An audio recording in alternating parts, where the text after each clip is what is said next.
홍 목사님께서 말씀 전해 주시겠습니다. 안녕하십니까. 오늘이 12월 31일, 세상 사람들은 망년회라고 이야기를 합니다. 고통스러운 어려운 한 해를 잊어버리려고 애를 쓰는데, 성경에 하나님은 잊지 말고 기억하라고 이야기를 하시더라고요. 이제 성경 말씀 사도행전 3장 1절을 찾겠습니다.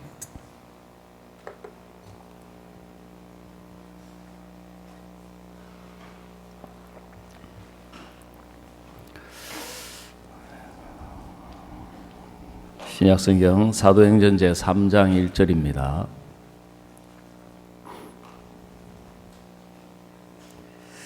찾으셨으면 제가 읽도록 하겠습니다.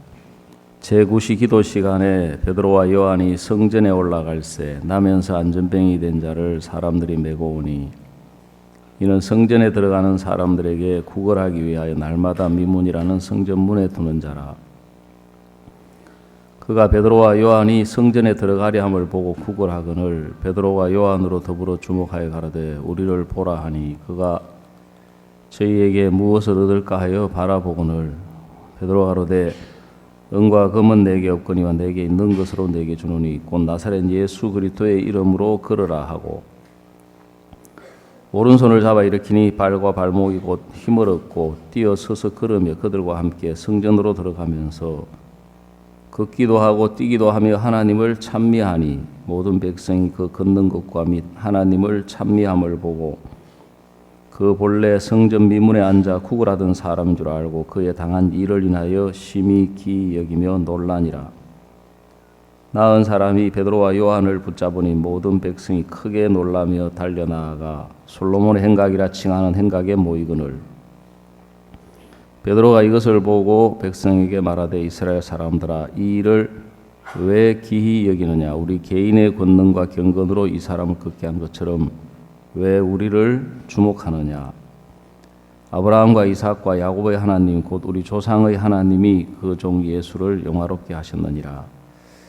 너희가 저를 넘겨주고 빌라도가 놓아주기로 결단한 것을 너희가 그 앞에서 부인하였으니, 너희가 거룩하고 의로운 자를 부인하고 도리어 살인한 사람을 놓아주기를 구하여 생명의 주를 죽였도다. 그러나 하나님이 죽은 자 가운데서 살리셨으니 우리가 이 일의 증인이로라. 그 이름을 믿음으로 그 이름이 너희 보고 아는 이 사람을 성하게 하였나니, 예수로 말미암아 난 믿음이 너희 모든 사람 앞에서 이같이 완전히 낫게 하였느니라. 16절 말씀까지 읽었습니다. 제가 금천에 있다 보니까 강남교회 갈 기회가 이렇게 자주 있고 목사님 뵐 기회가 이렇게 자주 있으니까, 이제 목사님 최근에 와서 만날 때마다 박 목사님 뭐라고 이야기하시느냐 하면은, 2015년은 정말 목사님 생애에 있어서 최고로 행복한 해였다. 그렇게 말씀을 하시는 거예요. 그래 제가 봐도 참 목사님이 이렇게 그리 말씀하실만 하겠더라고요. 그러니까 정말 하나님 은혜로 그 재판도 이렇게 무죄 판결을 이렇게 받으셨고, 물론 뭐 변호사님 말씀대로 변호사님이 변호를 잘해서 무죄 판결을 받은 게 아니고 목사님 죄가 없으니까 무죄 나올 수밖에 없는 재판이라고 하지만은, 이렇게 그것도 그렇고 그 올 한 해 이렇게 10대 뉴스 이렇게 나온 걸 보면 정말 우리가 또 그동안 상상할 수 없었던 일들을 하나님이 2016년 한 해에 이렇게 길을 여시고 문을 여시고 이제 이루셨는데, 그 마르크 도브드로프 그 합창제에서 또 최고상 받은 거나, 또 미국 칸타타 이렇게 25개 도시 하면서 10만 명에 가까운 미국 사람들, 또 1100명에 가까운 미국인 목회자분들, 그분들 중에 이번에 아마 달라스 수양에 한 200여 명이 이렇게 오셨는가 보더라고요.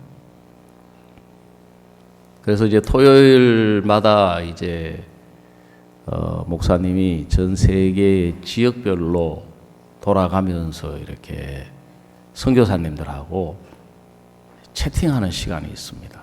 그래서 아시아 쪽도 그다음에 남미, 북미, 아프리카 이런 식으로 해가지고 이제 선교사님들 몇십 명씩 들어오셔가지고 이렇게 하는데 10대 뉴스에는 포함이 안 돼 있지만 인도 같은 데 일어나는 그 마인드 강연 그 길 여는 이야기들을 들어보면 정말 막 상상도 할 수 없는 깜짝깜짝 놀랄 일들이 지금 펼쳐지고 있고 진행되고 있고 하여간 10대 뉴스 보신 분들은 잘 아시겠지만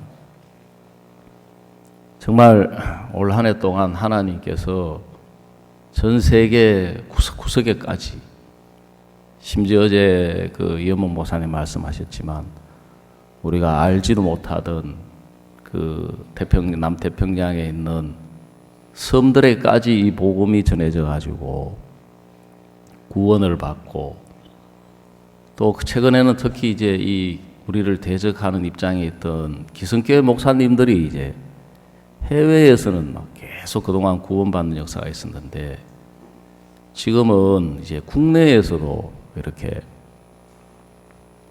목사님들이 마음을 열고 나오셔가지고 복음을 듣고 구원을 받고 성경 공부 모임이 형성되고 그리고 지난 대전도 집회 때 이제 그 대만의 오영순 목사님이 대만에 있는 그 우리 선교에 속하지 않는 기성교회 목사님들 5명하고 장로님 한 분을 이렇게 모시고 오셨어요.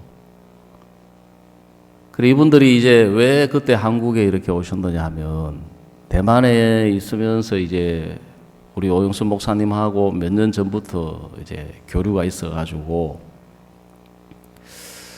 말씀을 들어보니까 성경적으로는 이 복음이 너무 분명한데 이제 문제는 뭐냐 하면은 그 대만에 와 있는 한국인 다른 선교사들 기성교회 선교사들이 하나같이 이제 우리 교회를 이단이라 그러고 목사님을 이단이라고 하고 이제 그러니까 이분들이 막 갈등을 이렇게 하고 계시다가 그 중에 한 분이 내가 이럴 게 아니고 한국에 직접 가서 박옥수 목사님을 만나보고 말씀을 한번 들어봐야 되겠다.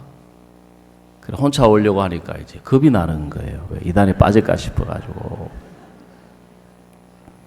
그래 이제 주변에 그 있던 몇몇 그 목사님들을 이렇게 모아가지고 그리고 장로님 또 유력한 한 분 모시고 이렇게 딱 한국에 와서 딱 첫날 참석해가지고 목사님 말씀 듣자마자 이분들이 마음이 다 열려가지고 구원을 받고 이렇게 대만으로 이렇게 가셨어요. 그 중에 한 분은 신학교도 운영하시고 그래가지고 자기 산하에 있는 그 교회 하나를 우리 그 선교사님한테 이렇게 맡기셨다 하더라고요. 그러니까 이제 늘 어디 새 들어가지고 이제 살다가 예배당도 생기고 성도도 더 불어나오고 그런 이야기 들으니까 우리도 어디 그런 교회 하나 안 생기나. 예, 그런 이렇게 마음이 들었는데 그래 지금 그 대만에 이제 우리 그 오종환 목사님이 그쪽에 이제 마인드 강연 겸 집회를 가셨는데 그 연결되어 있는 목사님들 수십 명이 이렇게 오셔가지고 복음 듣고 구원 받고 난 뒤에 이분들이 확실히 이제 그 복음이 없는 교회하고 분리하면서 우리가 앞으로 이단시하는 저 사람들에게 어떻게 복음을 전하고 어떻게 싸워 나갈 것이냐 지금 그 단계까지 이렇게 왔다는 거예요. 그분들이.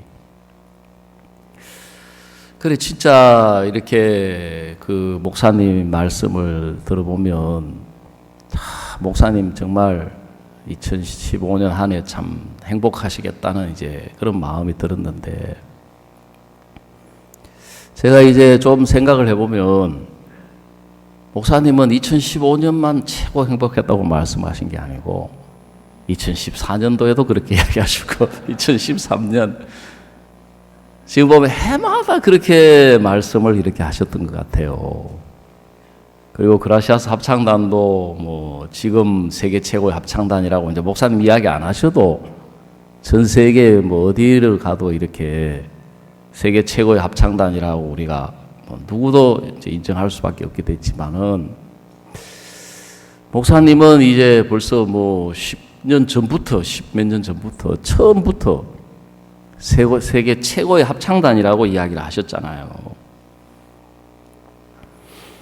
그래 그전에는 제가 이제 그런 이야기를 들으면 내 눈으로 볼 때는 가장 행복한지만은 않았을 것 같은 게 막 어려움도 있고 문제도 있고 뭐 대적도 있고 참 그랬는데 제가 이제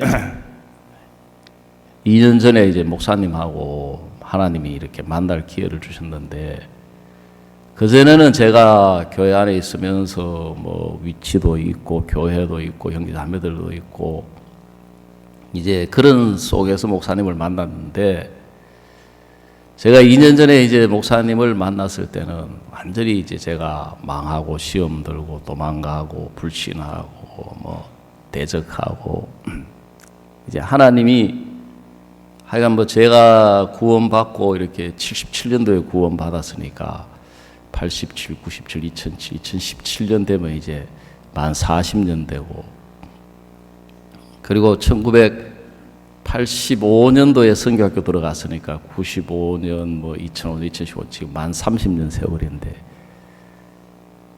하나님이 이제 제게 있는 걸 다 뺏어 가시고 다 무너뜨리시니까 이제 남는 거는 밑바닥에 드러나는 거는 이제 불신밖에 없고 대적밖에 없고 망한 거, 부끄러운 거, 뭐 진짜 이제 그런 것밖에 강팍한 것밖에 없는데 하여간 형편적으로라도 이제 그렇게 딱 목사님을 만나가지고 이제 그전에는 제가 목사님 마음을 어떤 때는 이해를 할 것 같고 어떤 때는 이해를 못 할 것 같고 그럴 때도 참 종종 있었는데 이제 그때는 뭐가 이렇게 하나님이 보여주시느냐 하면은 저는 그전에 늘 목사님이 저런 믿음이 있는데 나는 저런 믿음이 없어. 목사님 저렇게 복음을 위해서 사시는데 나는 저렇게 못 살아. 목사님 저렇게 영적이시면 나는 그렇지 못해. 그런 생각들이 항상 작용을 이렇게 하고 있었거든요. 근데 그때는 보니까 이게 목사님이 아니었구나. 그래서 목사님은 이미 19살 때 목사님 자신이 망한 사람으로 악한 인간으로 정말 실패할 수밖에 없는 사람으로 다 버려지고 예수님 안에서 예수님으로 살아오셨구나. 이제 그게 보이는 거예요. 그러니까 사람이 어떻게 그럴 수 있지 하는 딱 그 퀘스천 마크가 사람의 마음이 아니었구나. 예수님의 마음이었구나. 말씀 속에 있는 이제 하나님의 마음이었구나. 그러니까 목사님이 해마다 항상 가장 행복한 해였다. 가장 놀라운 해였다. 가장 축복된 해였다. 그렇게 말씀하실 수 있는 것은 어떤 형편이나 어떤 조건도 있지만은 그것 때문에 아니라 목사님이 한 해를 예수님으로 살아오셨다. 그렇게 들리는 거예요, 마음에. 예수님으로 살아오는 동안에 우리가 인간적으로 볼 때 좋은 일이든 나쁜 일이든 어려움이든 뭐 핍박이든 대적이든 예수님으로 이렇게 부딪히고 예수님으로 만나니까 모든 걸 승리로 그러니까 기쁨으로 감사로 축복으로 이렇게 살아오실 수밖에 없었구나. 그래서 저도 제가 이제 금천에 작년 이제 3월 5일 날 우리가 교회를 개척해 가지고 간지 이제 1년이 됐습니다. 근데 지난 날들 이렇게 쭉 생각해 보면 정말 물론 외형적으로 하나님께서 참 많은 형제 자매님들을 이렇게 또 연결시켜 주시고 구원해 주시고 그리고 개척교회로 이제 시작하니까 없던 뭐 이제 자동차도 생기고 하나님이 오래 가기 전에 또 우리 그 프로젝트라고 이런 것도 이제 우리 사고, 또 그 뭐 큰 교회에 있을 때는 그게 아무것도 없는데 아닌 것처럼 보이지만 개척교회를 하다 보니까 이제 그런 거 하나하나 이제 살림살이 다 챙겨주시더라고요, 하나님이. 그래서 방송 앰프까지 이번에 이제 다 바꾸었는데,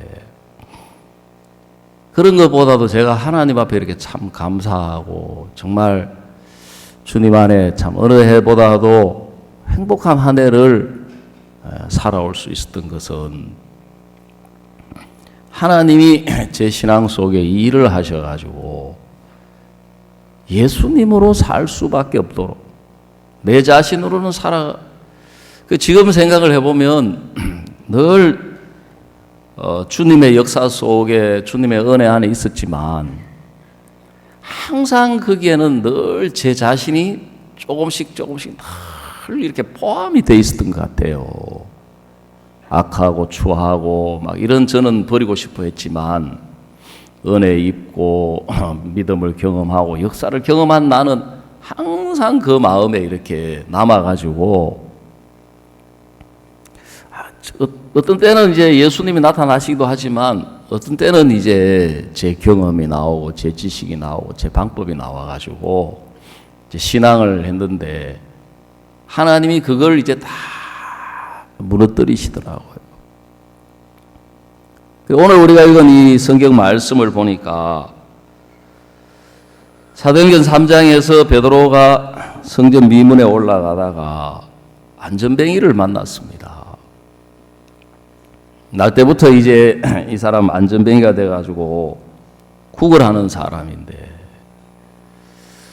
베드로가 이 사람을 딱 만났는데 그 전에 사복음서에 있는 베드로하고 좀 차이가 있어요, 보면.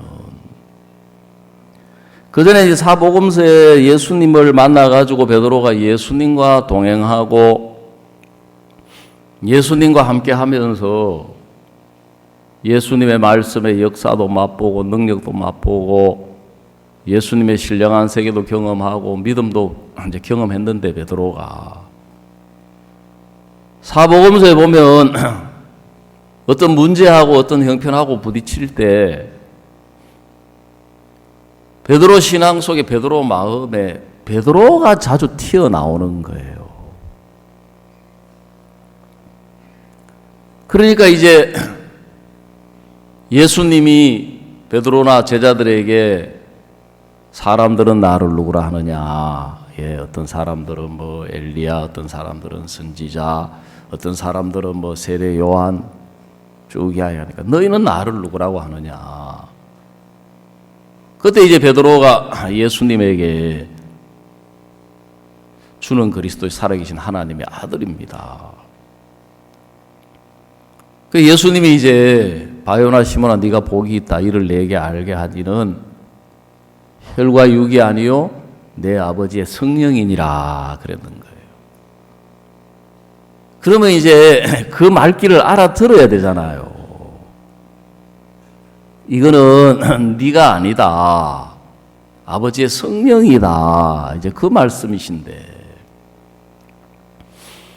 자기가 비워지지 않고 자기가 무너지지 않는 사람은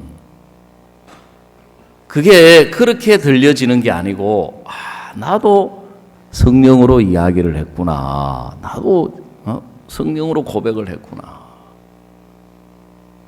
그러니까 이제 바로 그 뒤에 뭐가 튀어나오느냐면 베드로가 또 튀어나오는 거예요.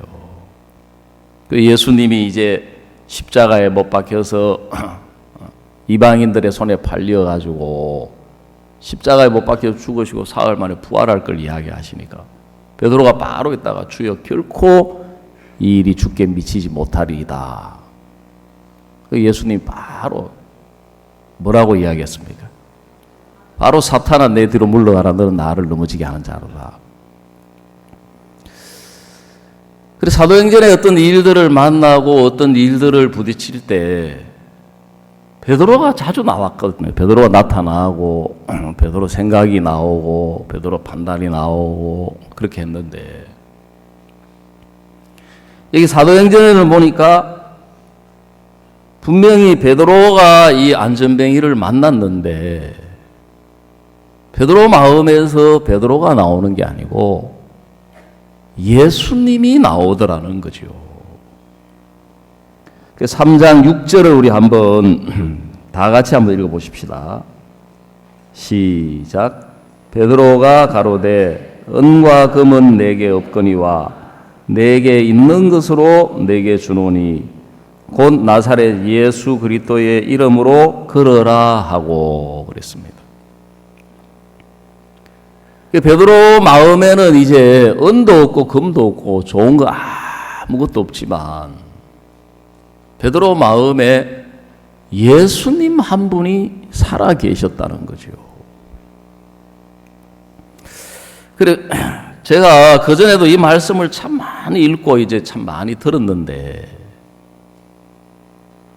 제가 이제 시험이 들었다가 다시 이제 교회로 돌아와서 강남에 있는 동안에 목사님 그 책들이 많이 있지 않습니까? 그 중에 이제 제가 책을 여러 권 읽을 기회가 있었는데 그 중에 우리도 베드로처럼 하는 책이 있어요. 제가 그전에도 이제 그 책을 제가 한번 읽은 적이 있었는데 그때 읽을 때는 이런가 보다 그랬는데 이제 하나님이 저를 이제 형편적으로라도 제게 있는 걸 다 무너뜨리시고 뺏어 가셔가지고 다 뺏기고 나고 다 무너지고 나니까 이제 남는 거는 부끄러운 것밖에 없잖아요. 망한 것밖에 없는데. 그 위치에서 이제 우리도 베드로처럼 책을 이렇게 쭉 읽으면서 내 마음 속에 너무 이제 충격적이었던 게 뭐냐 하면 하나님이 베드로를 이렇게 인도하셨구나. 그럼 뭐 제가 베드로 같다는 사람은 아니지만 하나님이 내 신앙 속에도 이렇게 인도하시려고 내게 이런 일들이 일어났구나. 그게 막 너무 제 마음에 분명하게 와닿는 거예요. 그래 이제 결론적으로 이제 이야기를 드리자면 우리도 베드로처럼 해서 예수님이 베드로를 어떻게 이끌어 가셨느냐 하면은 얼굴만 다른 예수 그렇게 거기 나와 있어요. 얼굴만 다른 예수. 그 말은 무슨 이야기냐 하면은 얼굴만 베드로지 속은 베드로가 아니라 예수님이었다는 거죠. 그러니까 이제 사람들은 그 모양으로 보고 베드로가 저런 일을 하는구나. 베드로가 저렇게 이야기하는구나. 베드로가 저렇게 말하는구나. 오늘 여기 성경에도 보면 그렇지 않습니까? 나은 사람이 베드로와 요한을 붙잡으니까 사람들이 전부 이제 몰려들어가지고 베드로와 요한을 주목하니까 베드로가 이야기를 했지 않습니까? 왜 우리 개인의 권능과 경건으로 이 사람을 걷게 한 것처럼 왜 우리를 주목하느냐? 그래서 사람들은 이제 어떻게 생각하면 저 사람들은 얼마나 경건하고 얼마나 능력 있고 얼마나 신앙생활 잘하고 우리로 말해 얼마나 신령하고 그러길래 하나님이 저렇게 역사를 하시느냐? 그런 생각이 이 사람들의 모든 사람들의 마음에 작용하는 걸 베드로가 딱 보면서 왜 우리 개인의 권능과 경건으로 우리가 이 사람을 걷게 한 것처럼 왜 우리를 주목하느냐?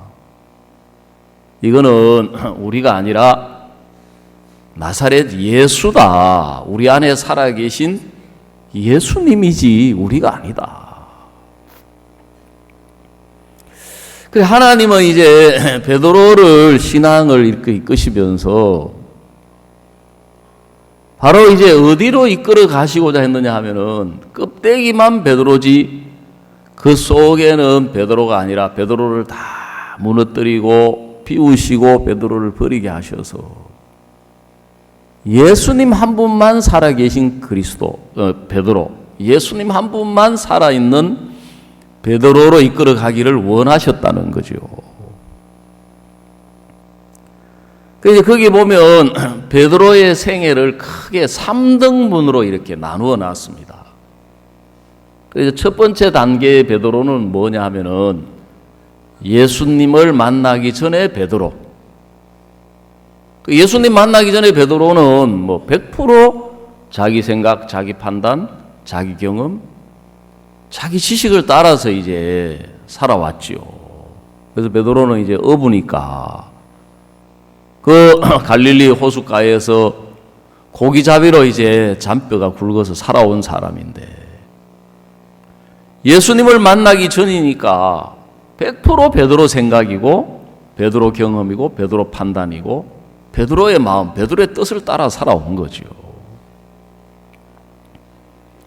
그러던 그가 이제 누가복음 5장에서 예수님을 만나가지고 예수님의 말씀을 들으면서 처음으로 자기 경험, 자기 판단이 아닌 말씀을 의지해서 그물을 내렸을 때 그 말씀 속에 일어나는 그 역사를 보면서 베드로가 예수님을 만나가지고 그때부터 이제 예수님의 부르심을 받아서 예수님을 따라다니면서 3년 반 동안 예수님과 동행하는 삶을 살았다는 거죠.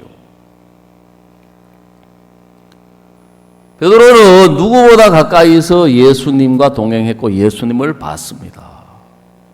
그래서 베나산에 올라갔을 때도 베드로와 야고보와 요한으로 더불어 예수님이 베드로와 함께 그 산에 올라가셔가지고 모세와 엘리야와 더불어 예수님이 변화된 몸으로 대화하는 걸 또 가장 가까이서 이제 베드로가 지켜봤지요. 그리고 말씀에 의지해서 물리를 걸은 사람도 베드로밖에 없어요. 물론 뭐 몇 발자국 못 걷고 빠지긴 했지만 그나마 몇 발자국이라도 걸어본 사람은 베드로밖에 없지 않습니까? 그러니까 누구보다 가까이서 말씀을 듣고 이제 그렇게 했는데 베드로가 3년 반 동안 예수님과 함께 동행한 그 결과가 누가복음 22장이나 마태복음에 보면 어떻게 끝나느냐 하면 예수님을 3번 모른다고 부인하는 걸로 끝이 나는 거예요. 그러니까 3년 반 동안 예수님을 함께 따라다닌 그것들이 다 무너지고 학교 이제 성적으로 이야기한다면은 졸업을 한 게 아니고 F학점을 받아가지고 이제 완전히 낙제를 한 거죠. 그게 이제 두 번째 단계의 베드로거든요. 예수님의 부름을 받고 예수님과 3년 반 동안 동행한 베드로. 그래 그 기간 동안에 누구보다도 예수님의 은혜를 입었고 말씀을 경험했고 믿음을 경험하고 말씀의 능력을 경험했지만 누가복음 22장에는 여러분이 잘 아시는 것처럼 예수님을 3번 모른다고 부인하는 걸로 끝이 나거든요. 근데 예수님이 베드로에게 네가 오늘 닭이 2번 울기 전에 3번 나를 모른다고 부인하리라 그렇게 말씀을 하셨을 때 베드로는 예수님을 부인해야 되겠다든지 버려야 되겠다든지 예수님을 떠나야 되겠다는 생각이 눈꼽만큼도 없었거든요. 오히려 베드로의 마음에는 정반대로 예수님이 고난받으시면 자기도 고난받고 예수님이 감옥에 가면 자기도 감옥에 가고 예수님이 죽임을 당하면 자기도 순교할 각오를 가진 그런 베드로였거든요. 성경을 자세히 읽어보면 예수님이 붙잡혔을 때 제자들이 대부분 다 도망갔지 않습니까? 그런데 베드로는 끝까지 예수님을 따라갔어요. 그래가지고 대제사장의 집 안에까지 들어갔거든요. 그 문지기를 통과해가지고. 그래 왜 베드로는 그렇게 했느냐 하면은 자기는 절대로 예수님을 버릴 사람이 아니라는 거죠. 물론 자기가 한 말도 있지만 그걸 지키기 위한 것도 있지만 자기는 절대로 예수님을 버릴 사람이 아니라고 믿었거든요. 그런데 너무 성경이 재밌고 놀라운 게 그게 이제 베드로로 하여금 예수님을 3번 모른다고 부인하니까 3년 반 동안 예수님과 동행했던 것들이 다 무너지더라는 거죠. 우리 성경 신명기 22장을 한번 찾아보겠습니다.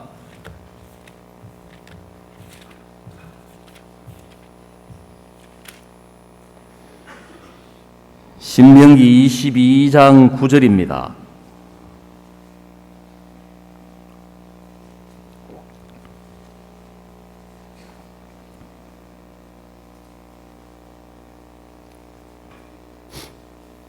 신명기 22장 9절 내 포도원에 두 종자를 섞어 뿌리지 말라. 그리하면 내가 뿌린 씨의 열매와 포도원의 소산이 다 빼앗김이 될까 하노라.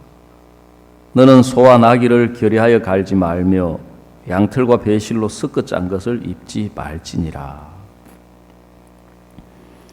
여기 보면 이제 포도원에 대한 이야기, 그 다음에 소와 나귀를 결의하는 이야기, 양털과 배실로 섞어 짠 이제 옷을 입는 이야기를 하시면서 하나님은 씨를 섞어 뿌리지 말고 섞어 짠 옷을 입지 말고 소와 나귀를 결의해서 이제 소를 쟁기로 가지고 논을 갈거나 밭을 갈 때 소면 2마리 소를 사용하거나 이제 결의라는 것은 2마리 혹은 4마리 이렇게 하는 건데 아니면 나귀로 하거나 그렇게 하지 섞지 말라. 그리고 예수님이 이 성경에 보면은 왜 포도원에 두 종자를 섞어 뿌리지 마라고 하느냐 하면은 그리하면 내가 뿌린 씨의 열매와 포도원의 소산이 다 뭐가냐면 빼앗긴다. 그 이제 우리식으로 표현하면은 이렇게 죽도 밥도 아니라는 거죠. 그래 두 번째 단계의 베드로는 예수님의 말씀도 있지만 베드로의 생각도 나오는 거예요. 예수님의 판단도 있지만 베드로도 있는 거예요. 그러니까 이제 그렇게 섞여 있는 상태에 있었다는 거죠. 근데 하나님은 예수님은 베드로를 어떻게 인도하셨느냐 하면 그걸 다 무너뜨리시고 그게 전부 실패로 돌아가고 그게 전부 다 이 말씀처럼 3년 반 동안 예수님과 동행한 걸 전부 다 빼앗기고 잃어버린 거예요. 그래서 베드로는 절망 속에 빠져가지고 고통하고 괴로워하고 슬퍼하면서 모든 걸 다 버리고 이제 옛날로 돌아가서 물고기를 잡으러 다시 갔지 않습니까? 그래서 제가 이제 그 말씀을 보면서 지난 제 신앙을 쭉 생각을 해보니까 정말 교회 안에 오랜 동안 있으면서 많은 은혜를 입은 거예요.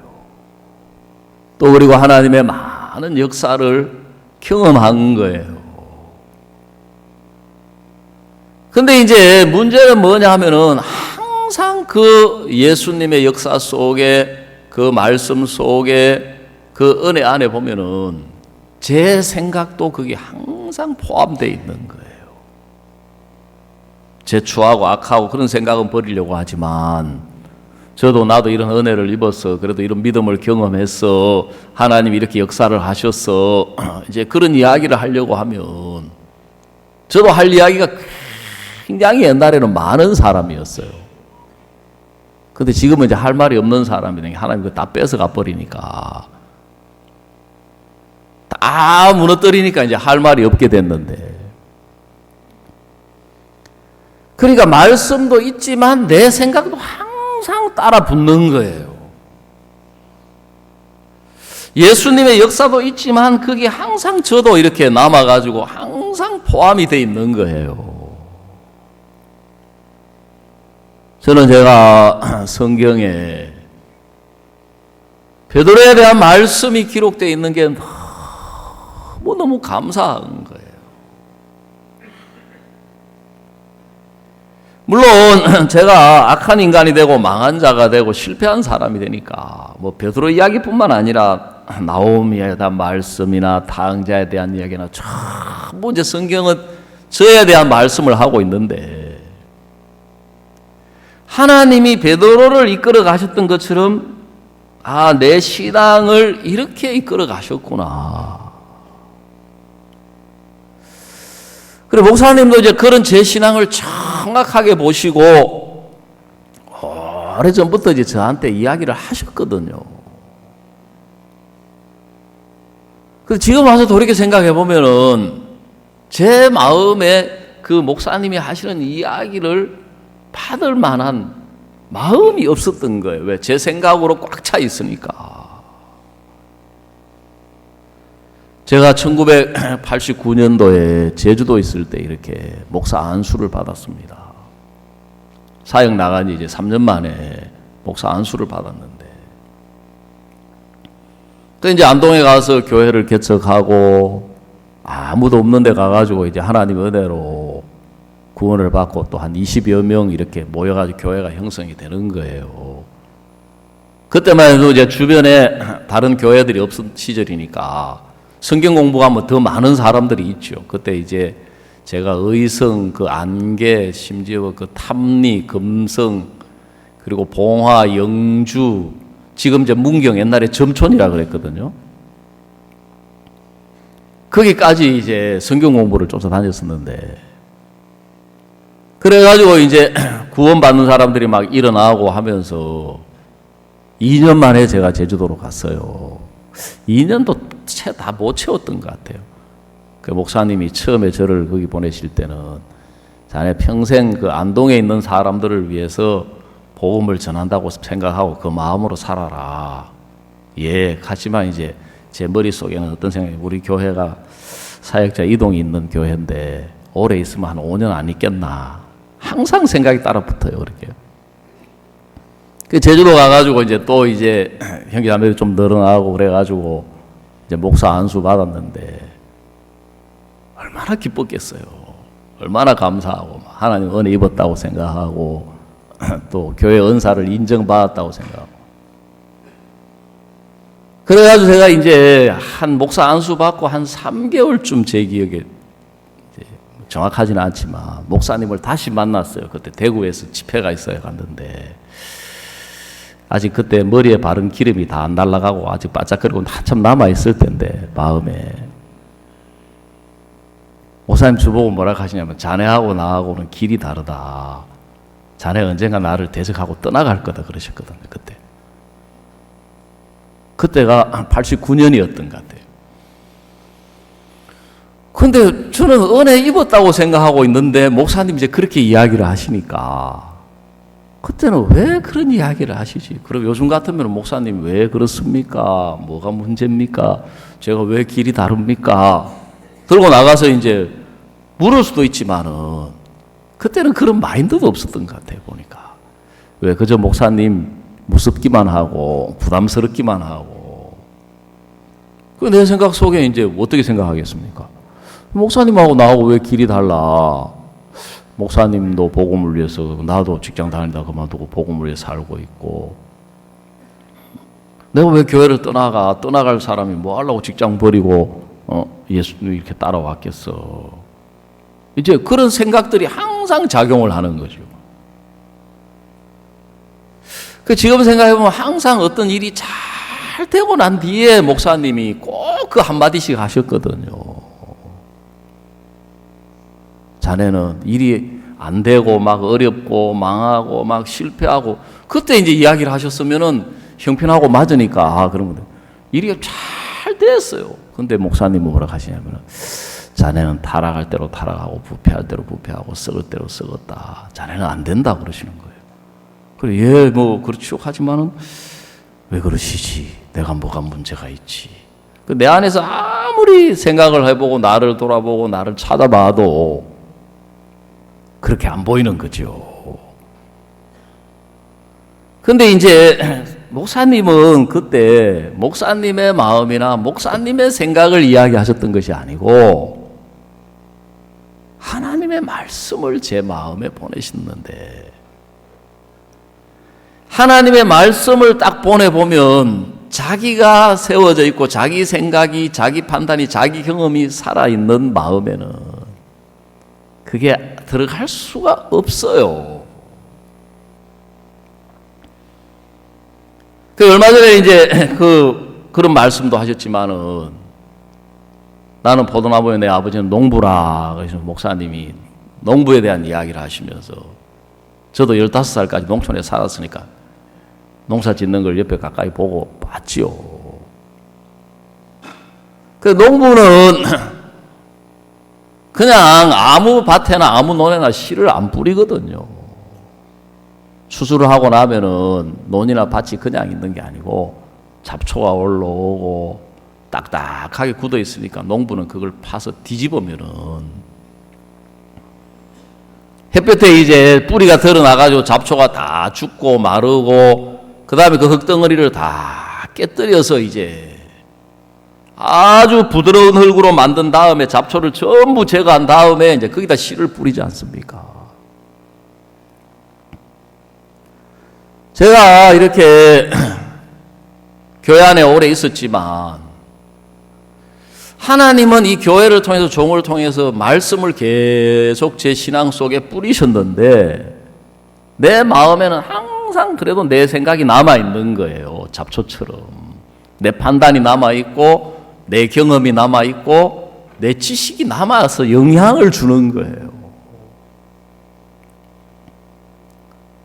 그러니까 이제 베드로도 예수님과 함께 3년 반 동안 동행을 했지만 항상 베드로 생각이, 베드로 판단이, 베드로 경험이 베드로가 남아서 작용을 하는 거예요.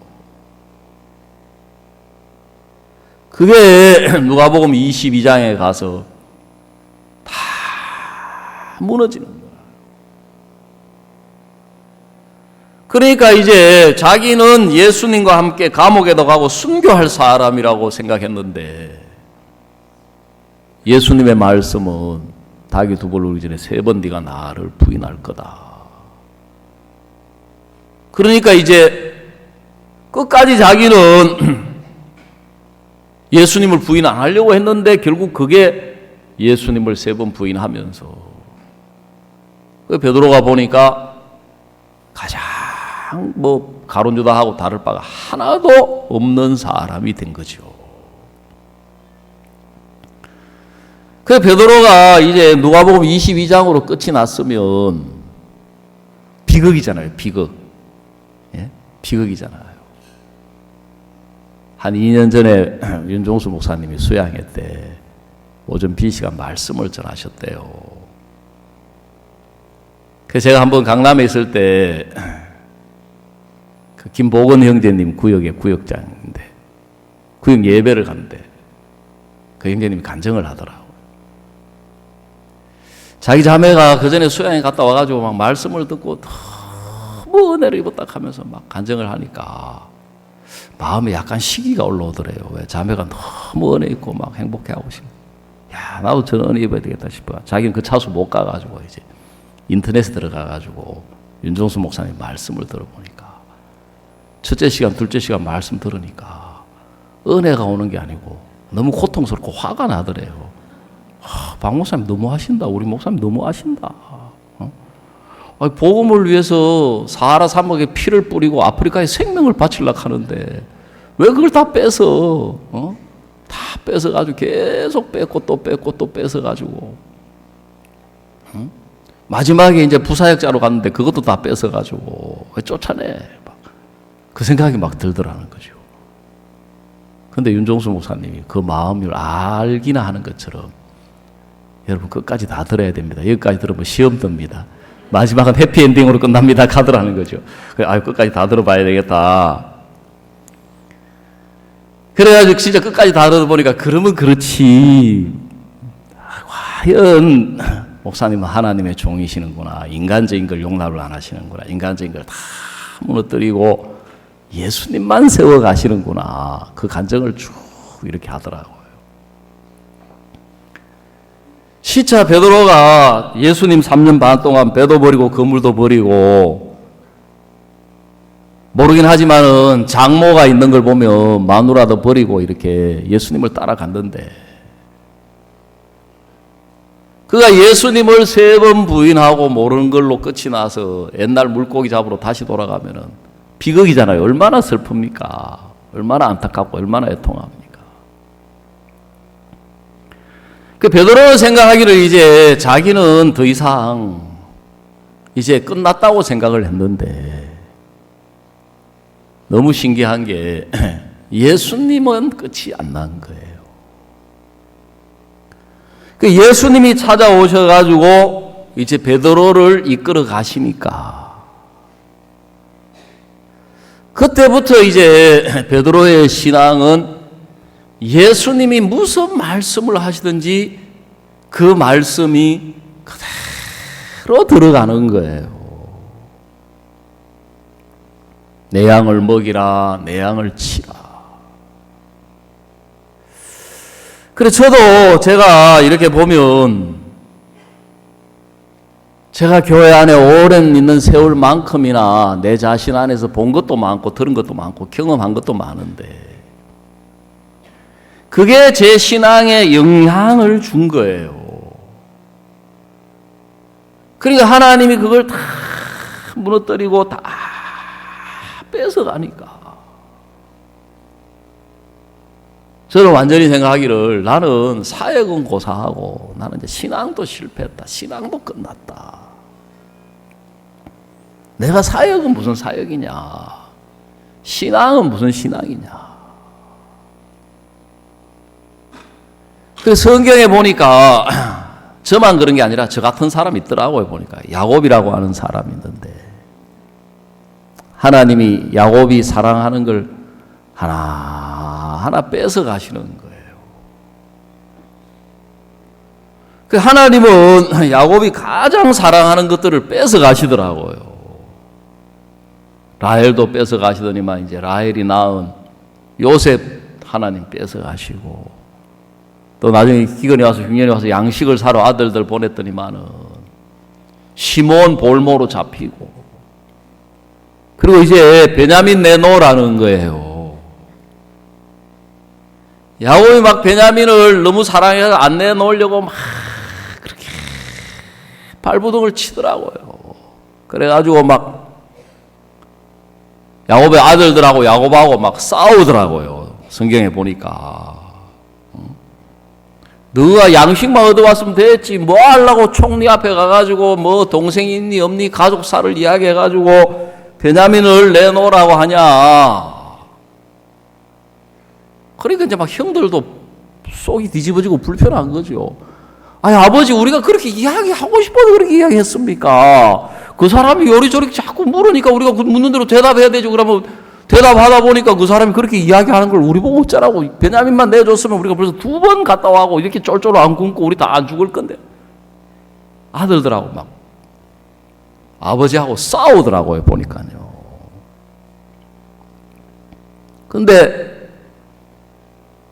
야곱이 어쩔 수 없이 진짜 베냐민을 내놓더라고요. 그 야곱은 뭐라고 이야기하냐면 그게 전부 자기를 해롭게 하고 자기를 불행하게 하고 자기를 고통스럽게 한다고 생각하고 있는 거예요. 근데 하나님은 성경은 우리는 이제 결과를 보지 않습니까? 요셉은 아버지의 남은 노년을 요셉 안에서 가장 행복한 사람으로 가장 복된 사람으로 또 아들이 그 애굽의 총리 말만 총리지 왕이 요셉을 총리로 세우면서 뭐라고 했습니까? 나는 너보다 높음이 보좌뿐이다. 나는 껍데기만 내가 왕이지 네가 왕이다. 그러니까 양식의 출입만 구하고 배만 불리는 게 아니라 그 아들의 그 영광 속에서 영화 속에서 행복하게 지금 살게 하려고 야곱을 옮겨가게 하려고 야곱의 것을 하나하나 하나님이 뺏어 가시는데 야곱은 그걸 고통으로 여기고 슬픔으로 여기고 괴로움으로 여기더라는 거지요. 그래서 저도 제가 구원을 받고 오랜 동안 교회 안에 있었지만 내 인간적인 내 마음 안에서 보니까 물론 제가 뺏겼던 그것도 뭐 제 것이 아니고 하나님이 다 주신 것인데 하나님 왜 줬던 걸 뺏어 갑니까?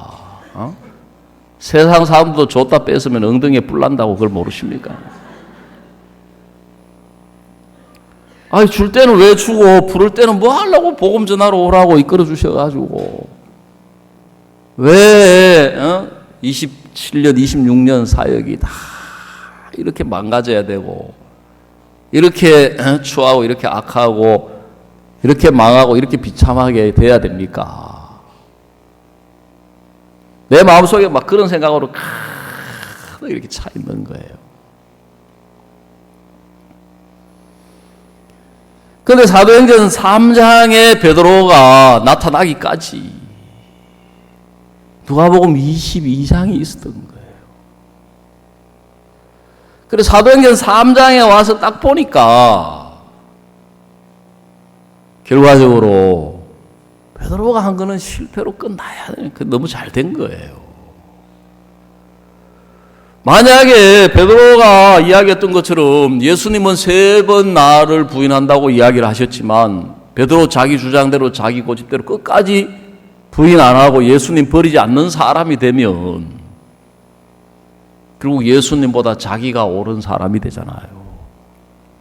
예수님 말씀보다는 자기 생각이 맞았잖아요. 성경 말씀보다는 그 예수님은 다른 무엇을 보고 이야기를 하신 것이 아니라 분명히 이야기를 하셨거든요. 너희가 다 나를 버릴 거다. 이미 성경에 기록되기를 목자를 치니 양떼가 흩어지리라고 기록되었다. 이미 구약에 예수님이 십자가에 못 박히고 예수님이 잡혀가면 예수님을 따르던 사람들이 다 흩어지리라고 기록이 되어 있는 거예요. 근데 베드로가 맞는 게 되고 예수님이 틀린 사람이 되면 베드로가 어떻게 자기를 버립니까? 어떻게 자기를 부인합니까? 그래 제 신앙 속에도 보니까 정말 하나님이 목사님이 이렇게 간섭하시고 싸워주시고 책망하시고 이런저런 모양으로 해서 결국 우리의 마음을 우리의 신앙을 이끌어 가고자 한 곳이 얼굴만 다른 예수, 껍데기만 사람이지 그 마음속에 예수님이 살아서 일하는 신앙의 세계로 끌어가려고 하니까 당연히 인간은 무너져야 하고 버려져야 하고 인간은 그 생각은 잡초가 제거되는 것처럼 제거돼야 하는 게 너무너무 마땅하더라는 거죠. 제가 금천에 와서 너무너무 감사하고 행복하게 살 수 있었던 것은 제가 행위적으로 제가 뭐 옛날보다 더 성실하거나 온전하거나 그래서도 아니고 또 뭐 하나님의 은혜로 많은 형제자매들이 계속 연결이 되거나 그런 것보다도 하나님이 제 신앙 속에 나를 무너뜨리시고 예수님을 세우셔서 예수님으로 살게 해주셨다. 그러니까 그전에는 제 생각이 제 판단이 많이 작용을 해가지고 사람을 만나도 이 사람은 어렵겠다. 이 사람은 안 되겠다. 이 사람은 될 것 같다. 이런 것들이 작용을 참 많이 했거든요. 그 지금은 사람 만나면은 내가 볼 때는 분명히 이 사람이 안 되고 마음을 닫고 있고 그렇지만 내가 이거 안 되겠다 그 소리를 할 수가 없는 거예요. 내 마음에서 내 눈으로 보는 걸 가지고. 왜? 예수님이 안 된다고 이야기하시기 전에는 내가 이게 되겠다 안 되겠다 그 자체가 너무 잘못됐더라는 거죠. 예수님이 안 된다 그래야 안 되는 거고, 예수님이 된다 그러면은 진짜 누구 말대로 뭐 천지가 뒤집어고 천하 없어도 예수님 말씀대로 됩니까? 안 됩니까? 그대로 되게 돼 있는 거예요. 그래, 진짜 보니까 그때는 그렇게 안 됐는데 조금 멀리 보니까 지금 당장 안 되는 사람처럼 보이는, 나중에 가니까 하나님이 그 사람을 이끌어와서 세우시더라고요, 보니까. 아, 하나님이 나로 살지 못하게 하고 예수 그리스도로 살게 하신. 그걸 이제 하나하나 부딪혀보고 경험해 나가고 그렇게 하는 거예요. 그래서 지난 크리스마스 칸타타에 우리 서울 지역 사역자들이 이제 준비하러 모였는데, 교제를 해주시지만 목사님 저에게 꼭 개인적으로 교제해 주시는 것처럼 쭉 이야기를 해 주시는 거예요. 근데 결론이 뭐냐 하면은, 자네가 가장 성령이 충만한 사람이다 그러시는 거예요. 그럼 그전에는 내 인간적인 생각, 내가 판단을 하고, 아이고 이렇게 망해가지고 이렇게 해가지고 뭐 쫄딱 해가지고 이제 금천에 겨우 와가지고 이제 인간적으로 겨우 다시 사역 시작해가지고 하나님 은혜로 이제 조금 그게 아니고, 하나님이 나에게 종을 통해서 내가 가장 성령이 충만한 사람이라고 이야기하셨다며, 나는 성령이 가장 충만한 사람이 맞다.